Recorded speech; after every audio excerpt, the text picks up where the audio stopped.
మన ముకుంద జ్యువెలర్స్ కొత్త బ్రాండ్ పూర్వి అందమైన 18 గ్రామ్స్ బంగారు ఆభరణాలు అందుబాటు ధరల్లో. వివరాలకు సంప్రదించండి. లీగల్ అడ్వైస్ కార్యక్రమానికి స్వాగతం. నాతో పాటు అడ్వకేట్ వెంకటేశ్వరి గారు కూడా ఉన్నారు. నమస్తే అమ్మా. నమస్తే అమ్మ, సాధారణంగా నమ్మకాలు చాలా అవసరం. మనం నమ్మకంతోనే ముందుకెళ్తాం.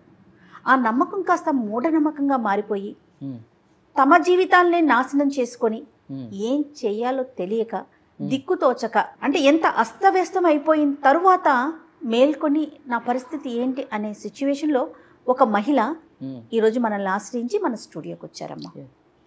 ఆవిడ పేరు లక్ష్మి. ఒకసారి ఆవిడతో మాట్లాడి మరి ఆ సమస్యకి పరిష్కారం ఏ విధంగా సూచిస్తారో చూద్దాం. మరి లక్ష్మితో మాట్లాడదామా? లక్ష్మి నమస్తే అమ్మా. నమస్తే మేడం. నమస్తే. నా పేరు లక్ష్మి, మాది వరంగల్ మేడం. నాకు పెళ్ళై 15 సంవత్సరాలు అయింది. నాకు 2 ఆడపిల్లలు. ఏం చేస్తుంటావమ్మా? నేనేం లేదు మేడం, హౌస్ వైఫే. మా ఆయన రైతు మార్కెట్లో, కూరగాయల మార్కెట్లో చిన్న ఉద్యోగం చేస్తాడు మేడం. ఓకే. మా నాన్న పెళ్ళైనప్పుడు నాకు ఒక చిన్న ల్యాండ్ ఇచ్చిండు మేడం పెళ్ళికి. ఎప్పుడు? 15 ఏళ్ల క్రితం. 15 ఏళ్ల క్రితం. అప్పుడు 120 గజాల ల్యాండ్ ఇచ్చిండు. ఎక్కడ ఉంటదమ్మా ల్యాండ్? అది వరంగల్ దగ్గర చిన్న బురుజులు ఉన్నాయి మేడం, అక్కడ ఆ ప్లేస్ నాకు చూపించిండు. అంటే అది మీరు బురుజులు ఉంది అంటే అది మీ సొంత ఆస్తేనా లేకపోతే ఏమన్నా ప్రభుత్వ ఆస్తిని మీరు ఏమైనా మీ నాన్నగారు ఏమన్నా లేదు, కబ్జా మా చేయడం? నాన్నకు తాతల ఆస్తి అప్పటి నుంచి వచ్చింది. దానికి సంబంధించిన డాక్యుమెంట్స్ ఉన్నాయా మీ తాతల ఆస్తి అని చెప్పేసి? ఉన్నాయి మేడం. Okay, right. అంటే ఒకటి జయ గారు, ఎందుకు నేను ఈ మాట అడిగానంటే ఆస్తికి సంబంధించినటువంటి ఏ కేసులైనా కానీ డాక్యుమెంట్స్ పైన ఆధారపడి ఉంటుంది. మీరెంతమంది తల్లి? మా నాన్న వాళ్ళకు తమ్ముడు, నేను, అమ్మ, నాన్న. నీకు ఒక తమ్ముడు ఉన్నాడు? ఒక తమ్ముడు ఉన్నాడు. ఆ తమ్ముడికి కూడా మ్యారేజ్ అయింది, 2 ఆడపిల్లలు. ఓకే. నాన్నగారు ఏం చేస్తుంటారు?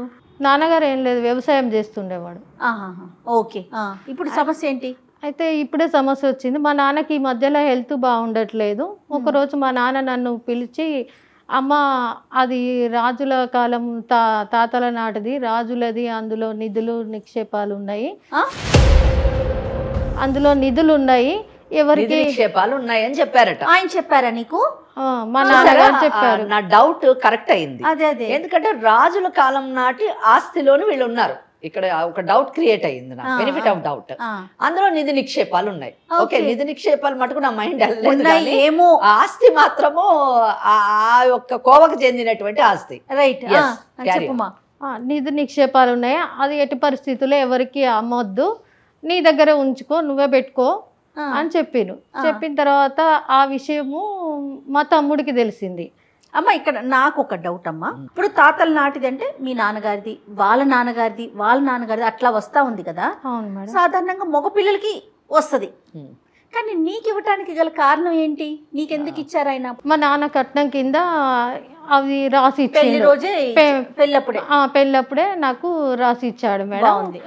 తమ్ముడికి తర్వాత తెలిసి ఈ ల్యాండ్ నేను ఇవ్వను, ఎట్లా రిజిస్ట్రేషన్ నీ పేరు మీద కాలేదు కదా, ఇవ్వడం ఎందుకు, నేనే ఉంచుకుంటా అని చెప్పాడు.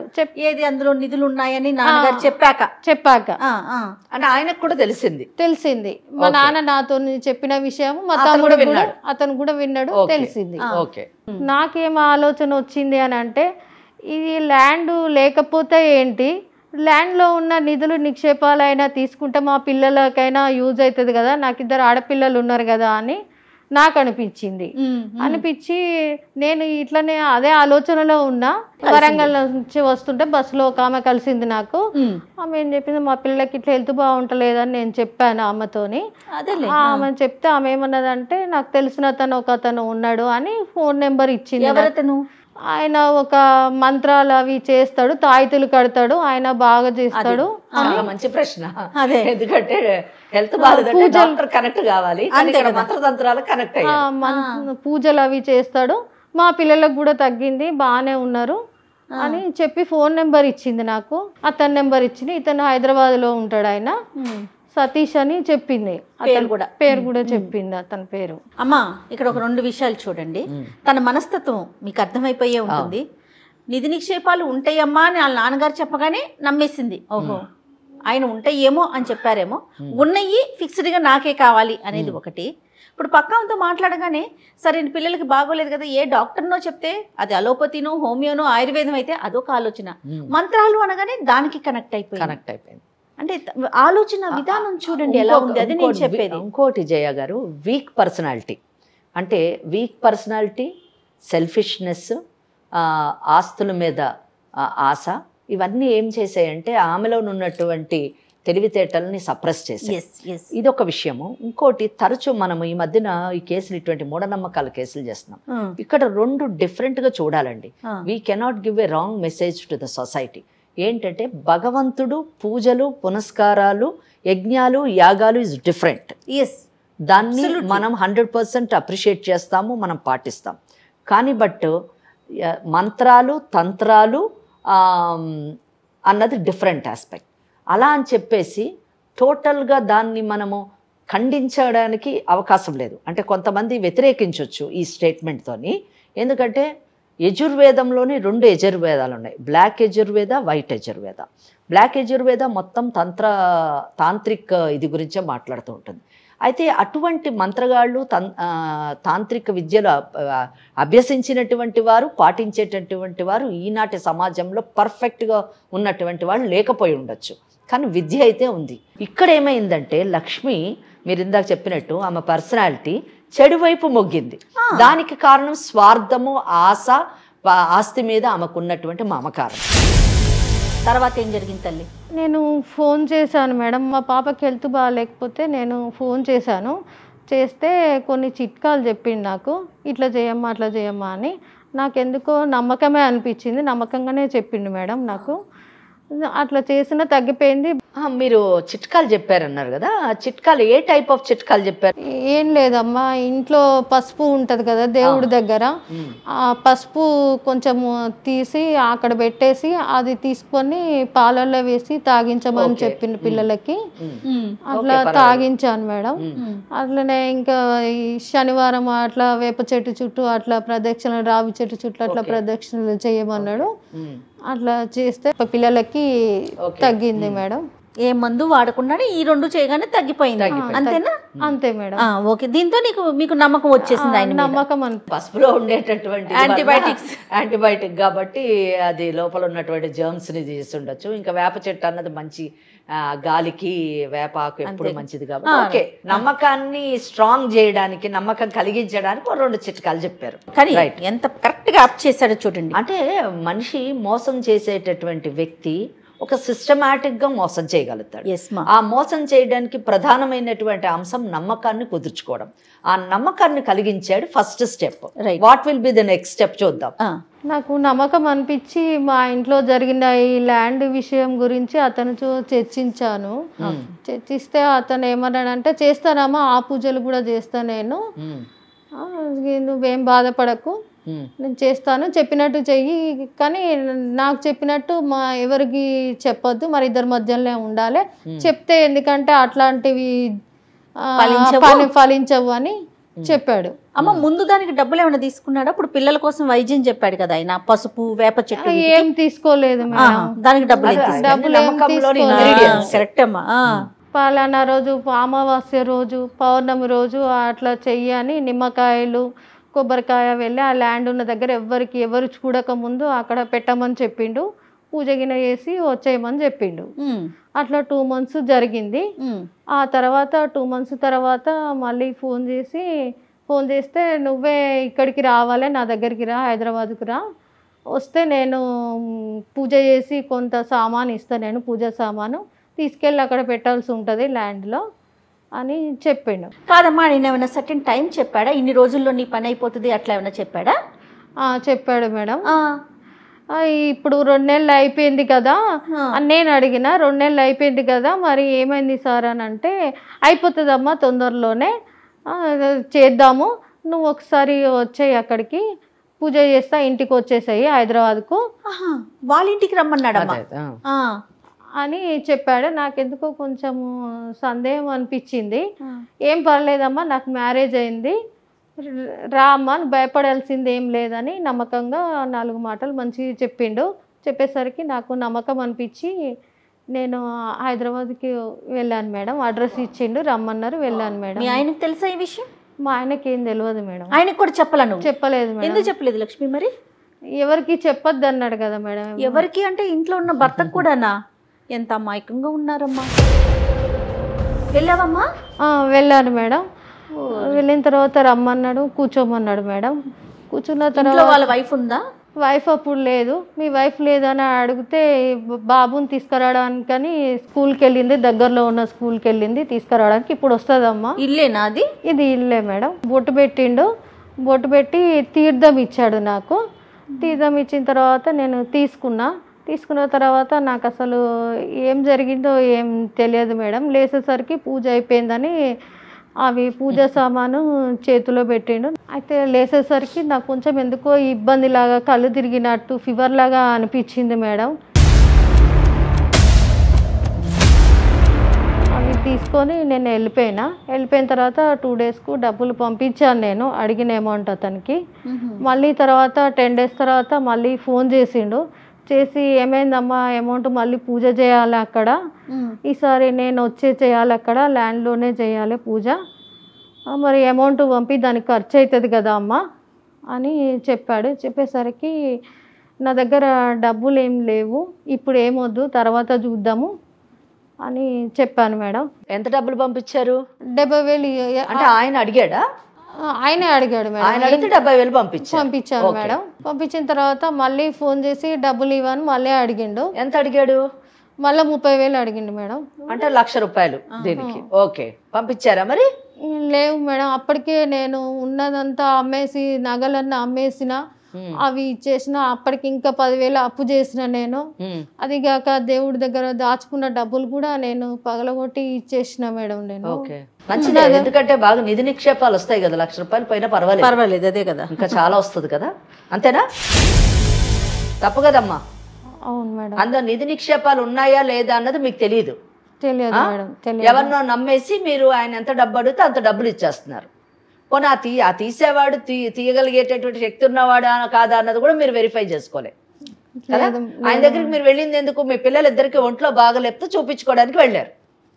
పిల్లలకు ఒంట్లో బాగలేకపోవడానికి నిధి నిక్షేపాలకి ఏమైనా సంబంధం ఉందా? కానీ తర్వాత ఏం జరిగింది? అయితే నా దగ్గర ఇప్పుడు లేవు, కొంత టైం కావాలి, తర్వాత చూద్దామని చెప్పేసరికి నా దగ్గర ఫోటోలు ఉన్నాయి నీవి అని పంపించిండు, వాట్సాప్కి పంపించిండు ఫోటోస్. అవి చెప్పుకోలేను మేడం, అవి చాలా అసభ్యంగా ఉన్నాయి మేడం. ఎవరి ఫోటోలు అసభ్యంగా ఉన్నవి? నావి ఆయన కలిసి దిగిన ఫొటోస్ మేడం. అంటే మీరిద్దరు కలిసి దిగారా? దిగలేదు. ఆ ఎపిసోడ్ కూడా ఉందా? లేదు మేడం, నాకు తెలియకుండానే అది తెలియకుండా ఎలాగైతుందమ్మా? ఇద్దరు అసభ్యంగా ఉండేటటువంటి ఫోటోలు మీ ఇద్దరివి ఎలా వస్తాయి నీకు తెలియకుండా? అంటే నువ్వు ఏదో దాస్తున్నావు మా దగ్గర. నిజం చెప్పలేనా? ఏం దాచట్లేదు. అంటే ఆ నిధి నిక్షేపాల గురించి ఎంతకైనా దిగజారుతావు అన్నమాట నువ్వు. లేదు మేడం. మరి అవి ఎట్లా వచ్చినాయి నాకేం తెలియదు. ఎలా తెలియకుండా ఉంటుందమ్మా? ఎవరు చెప్తున్నా ఎలా నమ్మాలి? నీకు తెలియకుండా ఎలా జరుగుతుంది? నాకు తెలియకుండానే జరిగింది మేడం అట్లా. ఇది ఎలా సాధ్యం తల్లి? నువ్వు ఎప్పుడైనా అతను ఇంకా మళ్ళీ పర్సనల్ గా కలిసావా? లేదు మేడం. ఒక్కసారి వెళ్ళటమేనా? ఒక్కటేసారి వెళ్ళినా మేడం నేను. ఆ ఒక్కసారికే అంటే ఏం జరిగిందని నువ్వు అనుకుంటున్నావు చెప్పు? నీకేమనిపిస్తుంది ఆ ఫొటోస్ చూసాక? ఎక్కడ తీసుకున్నాడు అనిపిస్తుంది? ఏమో మేడం, నాకు అర్థం కావట్లేదు అసలు. ఏదో వెళ్ళినప్పుడు తీర్థం లాగా ఇచ్చిండు, అంతకు మించి నేనేం తాగలేదు మేడం. అమ్మ నువ్వేం తాగావు ఏం తాగలేదు అని మేము అడగట్లేదు. ఆ ఫోటోలు ఎలా వచ్చాయి? నీ యొక్క అనుమతి లేకుండా, నీ ప్రమేయం లేకుండా ఆ ఫోటోలు ఎలా వచ్చాయి? ఫోటోలు ఒకవేళ ఏదో మామూలు ఫోటోలు అంటే పెద్ద అడగాల్సిన అవసరం లేదు. అసభ్యకరంగా మీరు ఇద్దరు ఉన్నట్టు ఫోటోలు ఉన్నాయని చెప్తున్నారు మీరు. దాన్ని మేము ఏ విధంగా నమ్మాలి, ఏ విధంగా తీసుకోవాలి చెప్పండి మేడం. నాకేం తెలియదు మేడం, ఆ ఫోటోలు ఎట్లా వచ్చినాయో కూడా నాకు తెలియదు మేడం అసలు. అవి ఎప్పుడు తీసి ఉండొచ్చు? అవి పోనీ మీ లెక్క ప్రకారం తీర్థం ఇచ్చినప్పుడు వాళ్ళ ఇంటికి వెళ్ళినప్పుడు తీసిన ఫొటోసే మేడం అవి. అంటే ఆ తాగినప్పుడు మీకు సోయలేదా? లేదు మేడం, అందులో ఏమో కలిపి ఇచ్చాడు మేడం. నాకు అసలు అర్థమవుతుంది. మీరు ఎన్నింటికి తాగారు? అది 3 గంటలకి. మీరు కళ్ళు తిరిగి అన్నారు కదా, ఎన్నింటికి లేసారు? 4ంటికి లేసాను మేడం. అంటే ఈ గంటలో ఏం జరిగిందో మీకు తెలియదు? ఏం తెలియదు మేడం నాకు. అంటే ఈ గంటలో జరిగినటువంటి భాగవతమే ఫోటోలు అంటారా? తెలియదు, కావచ్చు అని నా ఊహ మేడం. అదే చీరతో ఉన్నాయా? మీరు ఏ బట్టలతో అయితే వెళ్ళారో ఆ బట్టలతో అవే ఉన్నాయి మేడం. అట్లా దాన్ని బట్టి నేను అనుకుంటున్నా మేడం. ఆ తర్వాత మళ్ళీ ఎప్పుడు మీరు కలవలేదు అతన్ని? నిజం చెప్పాలమ్మా లక్ష్మి, ఈ వేదిక దాకా వచ్చాక ఆవిడ ఒక అడ్వకేట్. ఓకే, మీరు ఎక్కడా కూడా అబద్ధం చెప్పొద్దు, ఏది దాచొద్దు, నిజాన్ని దాచొద్దు, ఉన్నది ఉన్నట్టుగా కరెక్ట్గా చెప్పండి. నేను నిజమే చెప్తున్నా. ఒక్కసారే వెళ్ళారు, ఆ గంటే ఉన్నారు వాళ్ళు. అంతే మేడం, అంతకు మించి నేను ఎప్పుడు కలవలేదు మేడం. 1 అవర్లోని జరిగినటువంటి ఇది మాట, ఇది ఆ ఫోటోల యొక్క సారాంశము. కానీ ఏమైన తర్వాత డబ్బులు ఇవ్వమంటే ఈ ఫొటోస్ పంపించాడు మేడం. ఇది మా ఆయనకు తెలిసి చాలా. ఆయనకి ఎట్లా తెలిసింది? మీకు కదా పంపించాడు, మీ వాట్సాప్ కి పంపించాడు. ఫోన్ చూసాడు. ఎలా చూసాడు మీ మా ఆయన? చూస్తాడు కదా మేడం నా ఫోను. ఓకే, ఏమన్నారు మీ ఆయన? చూసి నువ్వు నాకు తెలియకుండా చేసేది ఇదానా నువ్వు పని అని చాలా గొడవ చేసిండు. ఇంట్లో చాలా పెద్ద గొడవ అయింది మేడం. మీ గొడవ అయిన తర్వాత మీరిద్దరు ఇంకా కలిసే ఉన్నారా? కలిసే ఉన్నా మేడం, పిల్లలు ఉన్నారు కదా మేడం. ఓకే, అంటే మీ ఆయన క్షమించాడు? లేదు, క్షమించలేదు, గొడవ జరుగుతూనే ఉంది మేడం. ఓకే, రైట్, గొడవ జరుగుతూనే ఉంది కానీ బట్ కలిసే ఉన్నారు. మళ్ళీ హైదరాబాద్కి వెళ్ళారు. నేను మళ్ళీ ఒకసారి అతన్ని కలవడానికని వచ్చినప్పుడు ఇంటికి వెళ్ళి నువ్వు ఇట్లా చేస్తున్నావు ఏంది అని అడగడానికని నేను వెళ్ళారు. నేను ఒక్కదాన్నే వెళ్ళినా మేడం. ఎందుకు ఇట్లా చేస్తున్నావు అని అడగడానికని వెళ్తే డోర్ తీసింది ఆ అమ్మాయి, వాళ్ళ వైఫ్. తీసి చూస్తే నాకు ఆ రోజు బస్సులో కలిసిన అమ్మాయే. ఆమె డోర్ తీసేసరికి నేను షాక్ అయినా మేడం. ఈమె ఇక్కడ ఎందుకు ఉన్నది, నాకు బస్సులో కలిసిన ఆమె అని అంటే అతను ఏమన్నాడంటే ఈమె మా వైఫే అని చెప్పేసరికి అప్పుడు నేను బాగా మోసపోయినా అని అర్థమైంది మేడం. బాగా నాకు అప్పటికి అర్థమైందా తల్లి నీకు? అప్పటికి అర్థమైంది మేడం, నేను మోసపోయినా. జరగాల్సిందంతా జరిగిపోయింది కదా. వాళ్ళ ఆవిడికి తెలుసా మిమ్మల్ని ఇలా చేశాడని? తెలుసు మేడం, ఇద్దరు అనుకోనే చేశారు మేడం. నేననేది డబ్బుల విషయం కాదు, మీకు మత్తిచ్చి ఇట్లా మిమ్మల్ని పాడు చేశాడన్న విషయం తెలిసిందా వాళ్ళ ఆవిడికి? తెలియదు మేడం నాకు ఆ విషయం. అతనికి అంటే వాళ్ళ ఆవిడని కూడా మోసం చేశాడు? తెలియదు మేడం. కావచ్చు. అయితే ఇంక నాకు మోసపోయినా అని అర్థమైంది మేడం. ఇంటికి వచ్చిన ఇంకా నాకేం అర్థం కాక పాల్పోక మీది ప్రోగ్రాంలో చూసి ఒకరోజు ఇట్లానే న్యాయం జరుగుతుందేమో అని మీ దగ్గరికి వచ్చిన మేడం. నాకే మీరు న్యాయం చేయాలి. అదేగాక అతను చాలా మందిని మోసం చేస్తున్నాడు కదా మేడం. ఎంతో మంది మోసపోతున్నారు, చాలా మందిని మోసం చేశాడు మేడం. అయితే నా భర్త నన్ను వద్దంటున్నాడు మేడం. ఇదంతా జరిగింది, నువ్వు అసలు వద్దంటున్నాడు. నా వద్దు అంటే నా పిల్లల భవిష్యత్తు, ఏ పిల్లల కోసం నేను దాన్ని చేశానో, నిధులని నేను వెళ్ళాను నమ్మకంగా, ఫ్యామిలీనే వద్దు అని అన్నప్పుడు ఇంకా నేను ఏం చేయాలో నాకేం అర్థం కావట్లేదు మేడం. అసలు ఏది దిక్కు తోచట్లేదు మేడం. అందుకే నేను మీ దగ్గరికి వచ్చాను మేడం. నేను దేని గురించి వచ్చారు మా దగ్గరికి? మీ దగ్గరకు వస్తే న్యాయం ఏదైనా జరుగుతుంది అని. ఏం న్యాయం చేయాలి? నీకేం న్యాయం చేసేటటువంటి పరిస్థితి ఎప్పుడు రావాలో తెలుసా? ఇటువంటి పరిస్థితులు ఉన్నప్పుడు ఇది చేయకముందు ఏం చేస్తే బాగుంటుంది అని సలహా అడగడానికి రావాలి. అంతేకాని అన్నీ అయిపోయిన తర్వాత తప్పుల మీద తప్పులు చేసి, నేరాల మీద నేరాలు చేసి, నేరాలు చేసేవాడికి నువ్వు వత్తాసు పలికి, వాడితో సహకరించి నీ జీవితాన్ని పాడు చేసుకొని, నిన్ను నమ్ముకుని నిన్ను పెళ్లి చేసుకున్నటువంటి నీ భర్త జీవితాన్ని పాడు చేసి, 2 పిల్లలు ఉన్నారన్న స్పృహ కూడా లేకుండా చేసి ఈరోజు న్యాయం కావాలంటే ఏం న్యాయం చేయాలి? నీకు వేరేవాళ్ళ గురించి నువ్వు మాట్లాడకు, వేరేవాళ్ళు కూడా మోసం చేస్తున్నాడేమో అని ఆ మాట నువ్వు చెప్పకు. ఏం సోషల్ సర్వీస్ చేసేది ఏం లేదు, కానీ ముందు నీ జీవితాన్ని ఏం చేసుకున్నావు అది ఆలోచించు. అట్లా అనొద్దు మేడం, మీరే న్యాయం చేయాలి మేడం. తప్పకుండా అంటాను. కాదమ్మా, ఏ ధైర్యంతో నువ్వు ఒంటరిగా, అతను ఎవరో తెలియకుండా నువ్వు ఒంటరిగా ఎలా వెళ్తావమ్మా? ఎలా వెళ్ళావు అతని దగ్గరికి? నువ్వు తప్పు కదా అది. కొంచెం అన్న ఆలోచన ఉందా? ఒక్కటి జయ గారు, ఇటువంటి పనులు చేసేటటువంటి, అంటే ఇటువంటి ధైర్యం చేసేటటువంటి వాళ్ళు, ఇటువంటి స్వార్థపూరితమైనటువంటి పనులు చేసేవాళ్ళు, ఇటువంటి మూఢనమ్మకాలని ప్రేరేపించేటటువంటి వాళ్ళు, వత్తాసు పలికేటటువంటి వాళ్ళని మనం న్యాయం చేయాలి అని వస్తే న్యాయం చేయడం అన్నది ఇంపాసిబుల్. ఇంకోటి, మనం ఏదైనా వాళ్ళని సర్ది అంటే కౌన్సిలింగ్ చేయాలని చేయడం కూడా తప్పని నేను భావిస్తాను. ఎందుకంటే అటువంటి పని చేయడం వల్ల we're going to give a message that మీరు తప్పులు చేయండి, మేము ఇక్కడ ఉన్నాము కాపాడడానికి అని చెప్పడానికి చట్టం అయితే రెడీగా లేదు. ఇక్కడ లక్ష్మి మీద నాకు 100% వ్యక్తిగతంగా చాలా ఒక అమాయకురాలు అనేటటువంటి కన్సర్న్ అయితే ఉంది. కానీ చట్టం ఆమెకి ఎటువంటి సహకారం చేసేటటువంటి అవకాశాలు చాలా అరుదైనటువంటి అవకాశాలు. But 1 thing I can say, ఒకటి, ఆమె భర్త అంటే లక్ష్మి మోసపోవడం వల్ల తన అందమైనటువంటి జీవితాన్ని కుటుంబాన్ని ఈరోజు విచ్ఛిన్నం చేసుకుంటుంది. కనుక ఆ భర్తని ఏ విధంగా అయినా కౌన్సిలింగ్ చేసి ఈమెను క్షమించమని అడిగేటటువంటి దిశలోని మనం ప్రయత్నించగలమా అన్నది ఒక ఇష్యూ. రెండోది, తెలుసో తెలియకో ఆమె అంటే తనకు న్యాయం జరగాలి అనే ఉద్దేశంలో ఆమె ఇంకా ఎంతమంది ఆడవాళ్ళకి అతను అన్యాయం చేస్తున్నాడో అని ఒక మాట అంది. కాబట్టి అటువంటి చర్యల నుంచి అతను ఆపు చేయడానికి ఎవరైతే సతీష్ అని ఉన్నాడో అతనికి సరిగ్గా గట్టిగా వార్నింగ్ ఇచ్చేటటువంటి అవకాశం ఉంది.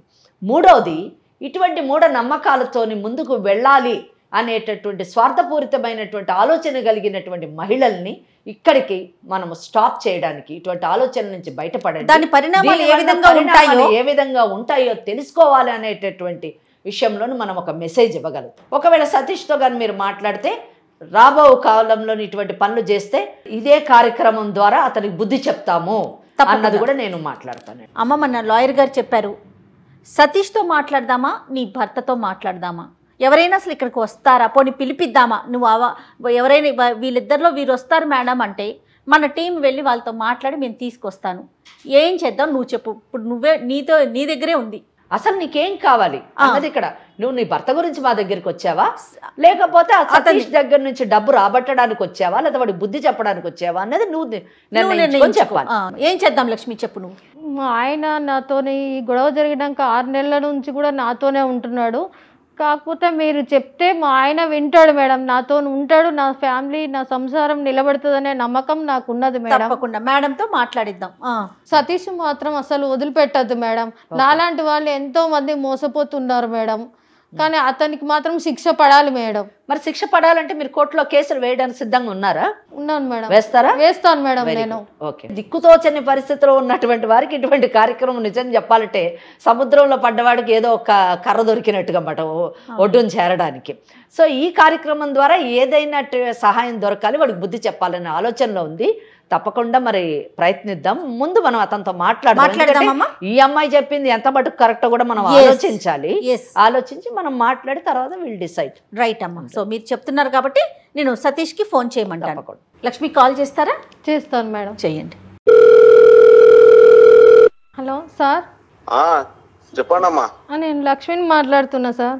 ఏమైందమ్మా, డబ్బులు పంపిస్తాను ఇంకా పంపించలేదు? కాదు సార్, అట్లా మోసం చేయడం మీకేం తప్పు అనిపించట్లేదా సార్? అట్లా ఫొటోస్ పెట్టి నన్ను ఎందుకు ఇట్లా బ్లాక్ మెయిల్ చేస్తున్నావు నన్ను? కాదు, ఇప్పుడు అవన్నీ ఎందుకు మాట్లాడుతున్నావు? అయిపోయిన దాని గురించి నువ్వు ఫస్ట్ పైసలు పంపిస్తే ఇక్కడ పని ఉంది నాకు. పైసలు కాదు, ఇప్పుడు నా ఫ్యామిలీ కావాలి నాకు. మా ఆయన నాతో గొడవ పెడుతున్నాడు, ఎట్లా దిగినావు, ఎట్లా ఫొటోస్ పంపించిండ్రని. అవమ్మా, ఇప్పుడు నువ్వు డబ్బులు పంపిస్తే ఇప్పుడు మ్యాటర్ క్లియర్ అయిపోతుంది కదా. మా ఆయన ఒప్పుకుంటలేడు, ఇప్పుడు గొడవ పెడుతున్నాడు నాతోని. మీ ఆయనతో నాకేం సంబంధం? మీ ఆయనకి చెప్పేసి వచ్చావు నా దగ్గరికి నువ్వు? కాదు, అట్లా చేయడం నీకు మోసం అనిపించట్లేదా? నీకు తప్పు అనిపించట్లేదా? తప్పేముందమ్మా దానిలో? నువ్వు నన్ను నమ్మొచ్చినావు, నమ్ముతూనే కదా ఎవడైనా మోసం చేసేది. ఇప్పుడు అవన్నీ కాదు అయినా దానిల గురించి ఇప్పుడు ఎందుకు? ఈ డబ్బుల మ్యాటర్ ఏందో చెప్పు, నాకు పనుంది కొంచెం. ఇంకా డబ్బులు అంటే నా దగ్గర లేవు సార్, ఇంకా ఉన్నాయన్నీ నీకే ఇచ్చేసిన. ఇంకెక్కడ ఉన్నాయి నా దగ్గర డబ్బులు? ఇవ్వడానికి ఏమి లేదు సార్ నా దగ్గర. మరి ఏం చేద్దామంటావు? మరి పంపించానా? ఏం పంపిస్తారు సార్? ఫోటోలు పంపించింది కదా సార్, పంపిస్తేనే ఇంట్లో ఇంత గొడవ అవుతుంది. నమ్మిన దానికి ఇట్లా మోసం చేస్తారా మీరు? ఇదేనా మోసం చేయడం ఆడవాళ్ళను? మోసపోయేదాన్ని నీకు లేనప్పుడు మోసం చేయడానికి నాకేముంది? నువ్వు వచ్చే ముందు ఆలోచించకుండా వచ్చినావు. ఒక ఆడ మనిషి అయి కూడా ఉండి మీ ఆవిడ కూడా మీ ఇద్దరు కలిసి నన్ను మోసం చేసిండ్రు. అట్లా మీకు సిగ్గు అనిపించట్లేదా? ఇప్పుడు సిగ్గు పడడానికి ఏం లేదు. ఇప్పుడు నువ్వు బంగారానికి డబ్బులకు ఆశపడిందని నీకు సిగ్గు అనిపించలేదు? అప్పుడు ఏదో నాకు తెలివి తక్కువ ఇట్లా మీలాంటి వాళ్ళలో పడి మోసపోయినా. నీ లాభం కోసం నా దగ్గరకు వచ్చినావు, అప్పుడు నా లాభం కూడా చూసుకోవాలి కదా. నేను లాభం అంటే ఇదే సార్, ఇట్లా మీరు చేసేది? ఈ రోజు రేపు బయట పైసలు తప్ప ఏం నడుస్తుంది? ఇప్పుడు నువ్వు నా దగ్గరికి ఎందుకు వచ్చినావు? పైసల కోసమే కదా, బంగారం కోసమే కదా. అవును. మరి ఇప్పుడు నీ లాభం నువ్వు చూసుకున్నావు, నా లాభం కూడా నేను చూసుకోవాలి కదా. అప్పుడు ఏం లాభం చూసుకుంటావు? సతీష్. హలో, ఎవరు? నేను వెంకటేశ్వర అడ్వకేట్ మాట్లాడుతున్నాను. ఏంటి లాభం చూసుకునేది? నీ దగ్గరికి ఆమె డబ్బు గురించి, నిధి నిక్షేపాలు, తవ్వకాల గురించి వచ్చింది, అంతేగాని ఆమె క్యారెక్టర్ పోగొట్టుకోవడానికి రాలేదు. నువ్వేం చేసావు? ఆమెని ఏం తమాషా చేస్తున్నావా? సతీష్, ఇది లీగల్ అడ్వైజ్ అనే ఒక కార్యక్రమం. దీనికి ఈ లక్ష్మి అనే ఆవిడ మా దాకా వచ్చింది. నాతో పాటు నేను జయాని సుమన్ టీవీ నుంచి ఈ ప్రోగ్రామ్ చేస్తున్నాం. సీనియర్ అడ్వకేట్ వెంకటేశ్వరి గారు ఇక్కడే ఉన్నారు. మీ ఫోన్ సంభాషణ అంతా కూడా మేమంతా వింటూ ఉన్నాం. మీరేం మాట్లాడుతున్నారు సతీష్? అసలు ఆవిడ మీ దగ్గరికి ఎందుకు వచ్చింది? మీరేం చేశారు? టీవీ లాగా తీసుకెళ్లారా లక్ష్మి నువ్వు? ఇది అదంతా అయిపోయింది. ఇప్పుడు మేము అడిగే ప్రశ్నకి సమాధానం చెప్పండి. చెప్పండి మేడం, ఏం జరిగింది అసలు? లక్ష్మి మీ దగ్గరికి ఎందుకు వచ్చింది? అది అడ్వకేట్ గారు అడుగుతా ఉన్నారు. వాళ్ళ ఇంట్లో ఏదో నిధి ఉందని చెప్పేసి మా వైఫ్ కి కన్సల్ట్ అయి నా దగ్గరకు వచ్చారు వాళ్ళు. ఇప్పుడు వాళ్ళ నిధి మేము తీపిచ్చి ఇద్దామని చెప్పేసి మేము కూడా మాట్లాడినాము. మేము కూడా అది అయిపోయింది. ఏంటి నిధి తీసేయడానికి నువ్వేమైనా ఎక్స్పర్ట్ వా? ఏం సైన్స్ చదివావు నిధి తీయడానికి? నీకేం పర్మిషన్స్ ఉన్నాయి? నిధులు ఎవరు ఆస్తులు సతీష్? మీ ప్రైవేట్ ఆస్తులా? నిధి తీయడానికి నువ్వెవరు? వాళ్ళ ప్రైవేట్ ఆస్తి కాబట్టి నా దగ్గర ఎక్కువ తక్కువ మాట్లాడకు. అడిగిన దానికి సమాధానం చెప్పు. నీకేం రైట్ ఉంది అని అడుగుతున్నా. పర్మిషన్ ఉందా గవర్నమెంట్ దగ్గర నుంచి? గవర్నమెంట్ కి తెలిసి పనులు జరగాలంటే జరగవు మేడం. ఏది అవన్నీ నువ్వు చెప్పకు. గవర్నమెంట్ పని జరుగుతాయో జరగవో తెలియదు కానీ నువ్వు లోపలికి వెళ్ళడం మాత్రం ఖాయం. నిధి మటుకు ఆగకుండా ఇంకెక్కడికి వెళ్ళావు? ఇంకేం చేసావు ఆమెని? నిన్ను నిధి తీయమని అడిగింది కానీ తన క్యారెక్టర్ తీసుకోమని అడగలేదు కదా. ఏం చేసావు? ఇప్పుడు వచ్చిన ఆమెకు లేదు కదా మేడం. అప్పుడు ఆడే కదా నా దగ్గరకు వచ్చిర్రు. ఆశతోనే నా దగ్గరకు వచ్చింది. అవును, దేనికి వచ్చింది? నిధి తీసి పెట్టమని వచ్చింది. అక్కడితో ఆగావా నువ్వు? చేయాల్సిన వెదవపనంతా చేసి ఇంకా పైపెచ్చు అమ్మాయిని బెదిరించటమా? ఆ ఫొటోస్ ఇవి అవి బయట పెడతానని చెప్పి ఇంకా అమాయకురాలు కాబట్టి సారు అని మాట్లాడుతా ఉంది నీతో. ఏం సతీష్, ఇది కరెక్టేనా మీరు చేసే పని? మీతో పాటు మీ భార్య కూడా ఉందని చెప్తా ఉంది. ఏదసలు ఆవిడేది? ఆవిడకి ఇవ్వండి ఫోన్, ఒకసారి మాట్లాడదాం. ఇట్లా మోసం చేయటం ఇట్లానా? వచ్చినప్పుడు లేకపోతే మీ ఇష్టం వచ్చినట్టు చేస్తారా అమాయకుల్ని చూసి? ఇప్పుడు ఆమెకు తెలివి లేదు. తెలివంతా ఏంటో మేము చూపిస్తాం. తెలివి లేదు కాబట్టి అన్ని పోగొట్టుకుంది. ఇప్పుడు ఆమెకు తెలివి తెప్పించి నువ్వెంత తెలివి తక్కువ అన్నది ప్రూవ్ చేస్తాం. ఓకేనా? ఇలాంటివి చాలా చూసినా మేడం నేను. ఇలాంటివి చాలా చూసాడంట. అదే చాలా చూసావు. ఇప్పుడు ఇది లాస్ట్. చాలా చూసావు, చాలా మందిని మోసం చేశాను అని నువ్వే ఒప్పుకుంటున్నావు. ఈ సాక్ష్యం చాలు. నువ్వు ఆమె భర్తకి ఆమెకి ఫోటోలు పంపించావు వాట్సాప్లోని. ఆ సాక్ష్యం చాలు నువ్వేం చేసావని. నీకు తెలుసా నువ్వేం చేసావని నువ్వు చెప్తున్నావో? చెప్తాను. చట్టపరంగా ఇతనికి అసలు ఎలాంటి శిక్ష పడుతుందో చెప్పండి అమ్మా. చట్టం ఏం చేస్తుందో చెప్పండి ఒక్కసారి. చెప్పేది మేడం, ప్రపంచంలో మోసపోయే వాళ్ళు ఉన్నంత వరకు మా లాంటి వాళ్ళు ఉంటూనే ఉంటారు. Okay, very good. అలాగే చట్టం కూడా ఉంటుందండి సతీష్. మీరు చెప్పేది వింటానికి మేము లేము ఇక్కడ. చెప్పనియండి. ఓకే, చెప్పు సతీష్, చెప్పు. మోసపోయే వాళ్ళు ఉన్నంత కాలము మోసం చేసేవాళ్ళు నీలాంటి వాళ్ళు ఉంటారు. తర్వాత నెక్స్ట్ చెప్పు. ఆమె కూడా వాళ్ళ ఇంట్లో తెలియకుండా మోసం చేసి నా దగ్గరకు వచ్చింది. ఓకే, వాళ్ళ ఇంట్లో మోసం చేసుకుంది. నీలాగా పరాయోడు పెళ్ళాన్ని మోసం చేయలేదు. నీ పెళ్ళాన్ని ఎవరన్నా అలా చేస్తూ ఊరుకుంటావా? మోసం చేసినటువంటి వాడికి నేరం పైన ఒక చట్టం ఉంటుందని తెలుసా నీకు? చాలా చూశానన్నావు కదా. ఆ చాలా కేసుల్లోనే ఎవరు చట్టాన్ని ఆశ్రయించి ఉండరు. కానీ ఈ కేసులో ఏమవుతుందో విను. సతీష్, అసలు మీరు ఏం మాట్లాడుతున్నారు మీకు అర్థమవుతోందా? మేడం, ఇప్పుడు ఒక ఆమె మీ దగ్గరకు వచ్చిందని చెప్పేసి మీరు ఇన్ని మాట్లాడుతాను. నేను రోజుకి ఎన్ని చేస్తానో ఏం చేస్తానో నాకు తెలుసు. ఇప్పటిదాకా నేను నన్ను ఎవరు పట్టుకున్నది లేదు, చేసిన లేదు. అదే కదా. మీరు ఏం చేస్తారో చేసుకోండి మేడం, నాకు సంబంధం లేదు. లక్ష్మి, నువ్వైతే ఇప్పుడు నేను చేసేది చూడు. నీ బతుకు ఏమైతే చూడు, నీ కథ ఏమైతే చూడు. నిన్ను మాత్రం అసలు వదిలిపెట్టాను. నన్ను ఇంత దూరం తీసుకొచ్చి ఇది దాకా చేసినావు కదా. నీ సంగతి ఏందో నేను చూస్తా. నేను మాత్రం వదిలిపెట్టా. అర్థమైందా? మీరేం చేస్తారో చేసుకోండి మేడం. నేనేం చేయాలా చేస్తా. లక్ష్మి, నిన్నైతే వదిలిపెట్టాను. చిట్కేసి మరి చెప్తున్నా. చేసుకోండి. నీకు తెలుస్తుంది నేనేందో, నీకు తెలుస్తుంది. నువ్వు మళ్ళీ నా కాళ్ళ దగ్గరకు వచ్చే రోజు దగ్గరలో నుండి నీ చూసుకోవాలి. పెట్టేశాడమ్మా. అమ్మా, అతనికి ఎంత ధైర్యం అమ్మా. మీరు ఒక అడ్వకేట్ ఉన్నారని చెప్పినా కూడా అతను భయపడట్లేదు ఏంటమ్మా? అంటే మోసం చేయడానికి అలవాటు పడిపోయాడు. ఆయన అన్నది ఒక మాట కరెక్ట్. ఏంటంటే మోసపోయే వాళ్ళు ఉన్నంత కాలం మోసం చేసేవాళ్ళు మోసం చేస్తూనే ఉంటారు. ఖచ్చితంగా అమ్మా. ఈ స్టేట్మెంట్ని ఈ ఎపిసోడ్ చూస్తున్న ప్రతి అమాయకురాలైన మహిళ అండర్లైన్ చేసుకోవాలి. అంటే ఏంటంటే మనిషి మోసపోకుండా ఉండడానికి ప్రయత్నించాలి. అయితే ఒకటి, నేను ఫస్ట్ బిగినింగ్లో నీ లక్ష్మి మాట్లాడినప్పుడు ఏం చేస్తాంలే అని అనుకున్నాను. కానీ ఆయనతో మాట్లాడిన తర్వాత చట్టపరంగా అసలు అతనికి చట్టపరంగానే ఆయన ఎంత మోసగాడు, ఎంత నేరస్తుడు, నేరాలు ఎన్ని చేశాడు అన్న విషయం చాలా మనకి క్లియర్గా తెలుస్తుంది. సో ఇక్కడ మనకి ఏంటంటే అనుకోకుండా ఆయన దురదృష్టం, ఈ అమ్మాయి అదృష్టం ఏంటంటే ఆ కావాల్సిన సాక్ష్యాలన్నీ మనకు లభించాయి. ఇక్కడ మెయిన్ థింగ్ ఎలా అని చెప్దాం. ఫస్ట్ మనము ఆ అమ్మాయికి ఆశ చూపించి, అంటే నిధి నిక్షేపాలు తవ్వి నేను నీకు అందజేస్తాను అని చెప్పడమే ఫస్ట్ నేరం అండి. ఎలా నేరం అంటే నిధి నిక్షేపాలు అన్నవి నిజానికి వ్యక్తిగతమైనటువంటి ఆస్తులు కాదు. అంటే మన ప్రాపర్టీలో ఆ ఆస్తి ఉన్నా కానీ అవి బయటపడితే ఒకవేళ అవి ప్రభుత్వానికి ఆధీనం చేయాలి. అలా చేయకుండా ఇతనే తీసేసి, ఒకవేళ ఆయనకు ఆ శక్తి ఉన్నా తీసి ఆమె తను పంచుకోవాలి అనే ఆలోచన ఉండడమే ప్రథమ నేరం.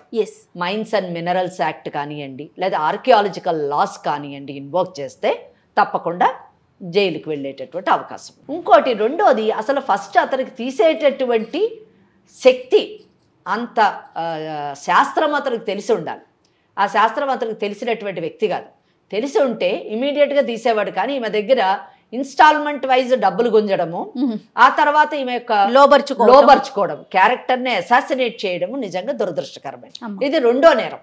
లేని శాస్త్రాన్ని, అంటే తెలియని శాస్త్రాన్ని తెలుసు అని చెప్పి డబ్బు తీసుకొని ఆమెని మోసపుచ్చాడు అని చెప్పచ్చు.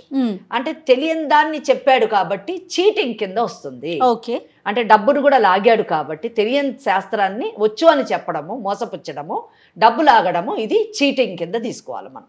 రెండో నేరం. మూడోది ఎక్కడ అన్నిటికంటే చాలా గొప్ప నేరం ఏంటంటే తీసిస్తానని డబ్బు తీసుకోవడమే కాకుండా ఆమెని లోబర్చుకోవడం అన్నది నిజంగా చాలా భయానకమైనటువంటి నేరం. అంటే ఇక్కడ రెండు విషయాలు, రెండు విధాలు కూడా ఇతని నేరంలోని మనం రెండు సెక్షన్స్ని ఇన్వోక్ చేయొచ్చు.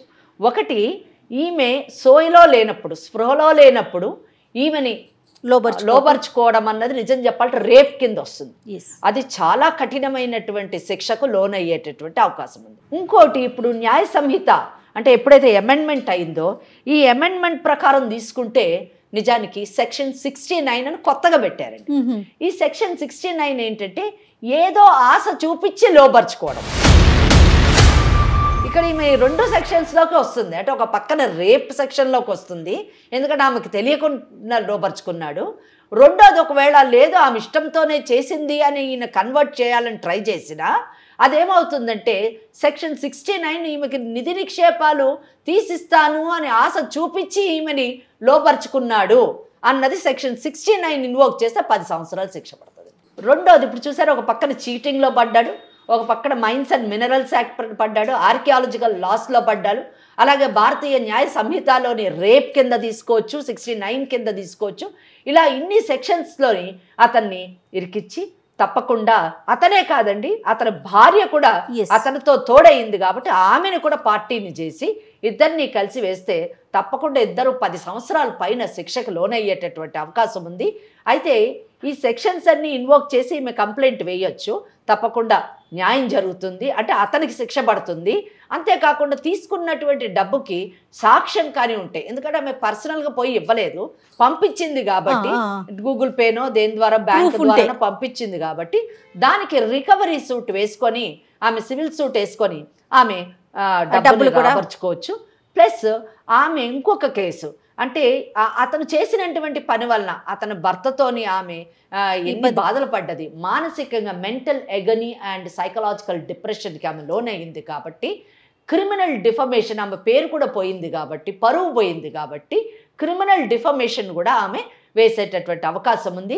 ఈ మెంటల్ ఎగనీ అండ్ సైకలాజికల్ డిప్రెషన్కి లోనయ్యింది కాబట్టి సివిల్ డ్యామేజెస్ కింద ఆమె ఒక ₹1,00,00,000 విషయం ఎంత అమౌంట్ కావాలంటే అంత అమౌంట్ని ఆమె అడిగేటటువంటి అవకాశం ఉంది. సో ఇన్ని కేసులు ఆల్మోస్ట్ 10 to 15 కేసెస్ ఆయన మీద క్రిమినల్ అండ్ సివిల్ కేసెస్ వేసేటటువంటి అవకాశం ఉంది.